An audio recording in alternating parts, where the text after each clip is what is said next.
back to Ladies Can We Talk with Debbie Georgatos on 660 AM The Answer. Welcome back to Ladies Can We Talk. This is Debbie Georgatos, and I think we have on the line our good friend Frank Gaffney. Hello, sir. Good evening. How are you, Debbie? I am fine. How are you? Very well, thanks. Well, good, and happy Easter.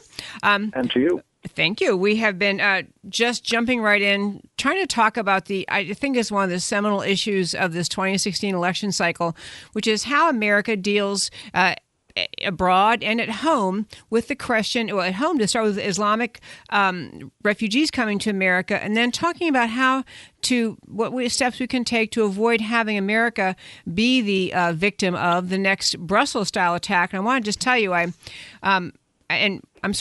Frank Gaffney, who is a good friend. Let me just also say Frank Gaffney is worked in the Ronald Reagan era White House, dealing with the Cold War and understanding the ways in which the multifaceted ways America could fight Russia or fight the Soviet Union. And he is the founder and president of Center for Security Policy, a true national expert on dealing with radical Islam and protecting us from it. So here's my question, Frank. There's a report, in fact, it was an interview, a terrorist from Brussels, Abu al-Anya al-Ansari. He's in the Salafist movement, and he was interviewed on Aaron Klein's investigative radio over the weekend and essentially said that the attack in Brussels last week and in Paris last November were just dress rehearsals for a coming big attack inside the United States.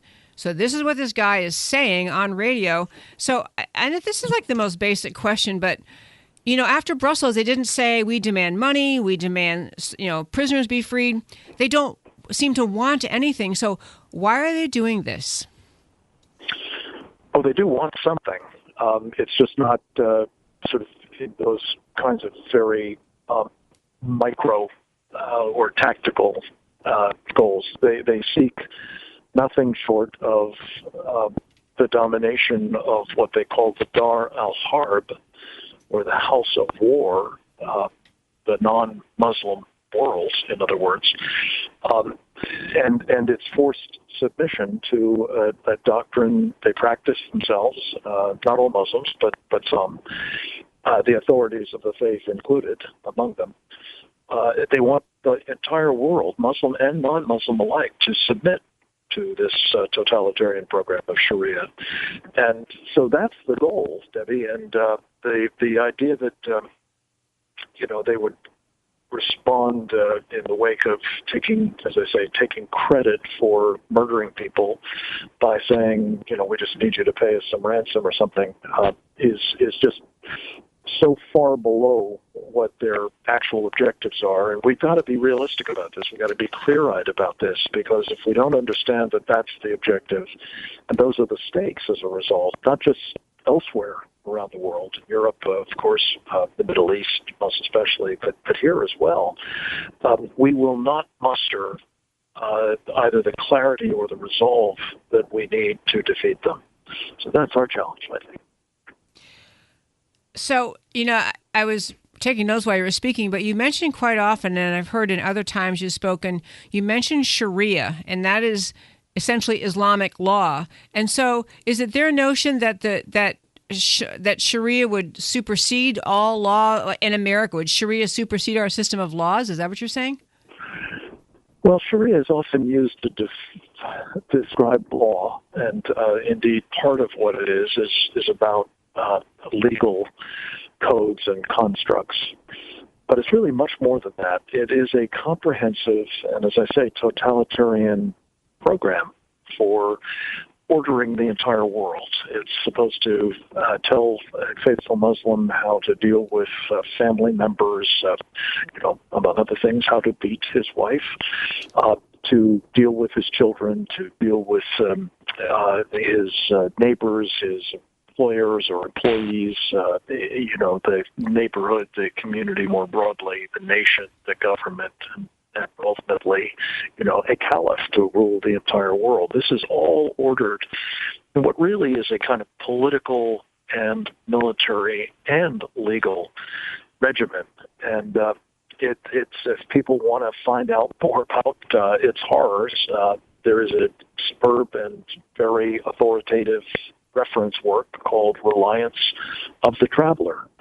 And this is the document that is considered by the clerical leadership of Al-Azhar University. Some call it the Vatican of Islam. And, the ruling clerics of Saudi Arabia, the Hashemite Kingdom of Jordan, and so on. This is considered to be the authoritative rendering of Sharia. And you just have to see it to believe it. If you don't want to take the trouble to do that, you just need to look around at what countries like Saudi Arabia or Iran, where it is in fact practiced as the law of the land, what that looks like. And the shortest of courses makes it clear it's totally antithetical to everything we hold dear, our Constitution, especially in the freedoms it guarantees. And it's a zero-sum game, as the political scientists say. It's one or the other. It's not something that can happily coexist.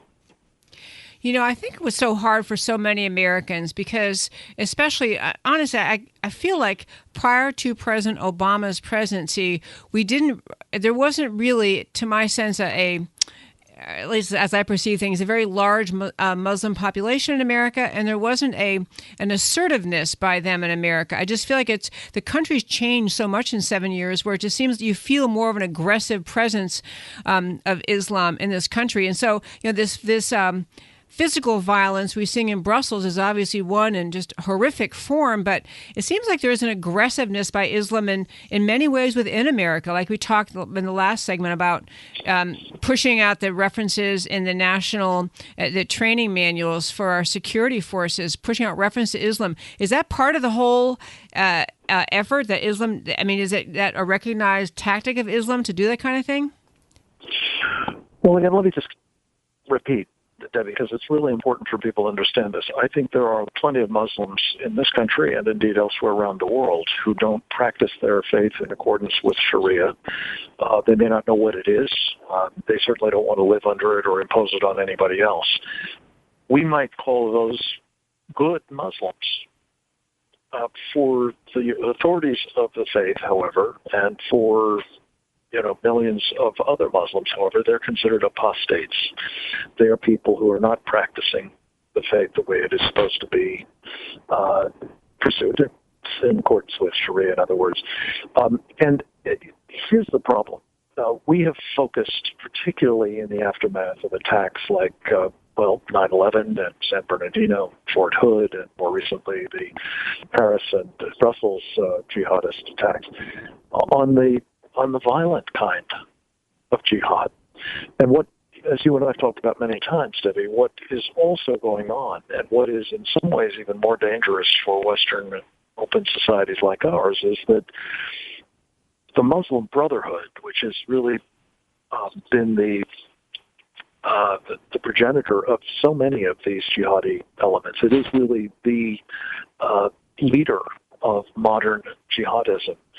It practices a different kind of jihad when it's not strong enough to use violence. It's not opposed to violence. It's just when it's not strong enough to use violence, it uses what it calls civilization jihad, which is a sort of stealthy, subversive program. And yes, the effort to deny our law enforcement and other first lines of defense, as they say, situational awareness about the nature of the enemy, what it's up to, the threats that it represents, and of course, therefore, how we can counter it, is a very, very important contributor to a successful jihadist program. And we've just written a new book on the subject, one of my colleagues, Claire Lopez and I, called See No Sharia, Countering Violent Extremism and the Disarming of America's First Lines of Defense. And this is very much what they've been about for some time. And unfortunately, I think it's really contributing materially to the dangers we're facing. Yes, indeed, including a much more assertive and aggressive